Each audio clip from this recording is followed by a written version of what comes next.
Ilang repatriated OFW mula sa Middle East hired on the spot sa Balikbayang Manggagawa Regional Reintegration Network and Job Fair ng pamahalaan sa Socsargen. Si Sofia Turnos ng PIA Socsargen sa sentro ng balita.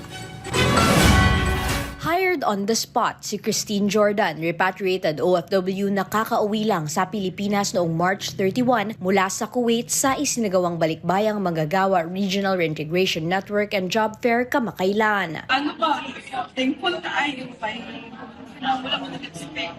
Kaya nga, ma-hire din mo.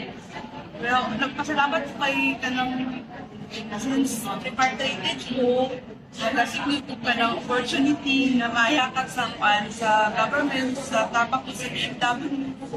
Kasi lang matabang sa kuha kay wala pa may trabaho. Pagkatapos ng 13 taon sa Kuwait, ngayon ay magsisimula bilang sales consultant sa isang pribadong kumpanya dito sa Socsargen, si Jordan. Ayon kay Department of Migrant Workers Secretary Hans Leo Kakdak, magpapatuloy ang mga programa at aktibidad na nagbibigay suporta sa repatriated OFWs at kanilang mga pamilya sa pagbalik sa bansa. Of course, hats off to all of the OFWs here today. Kay ang instruction gid, ang ginmandar gid sa atong Pangulo ay hatagang kamos ang tanan-tanan nga bulig.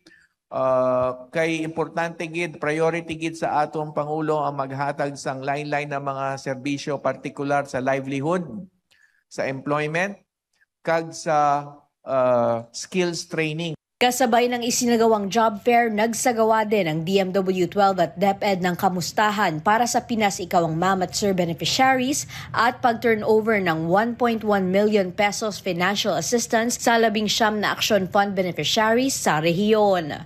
Batay sa pinakabagong datos, 135 repatriated OFWs ang nakauwi na sa Socsargen mula Middle East. Patuloy naman ang chartered flights ng pamahalaan para sa mga OFW sa Middle East na nagnanais makabalik sa Pilipinas.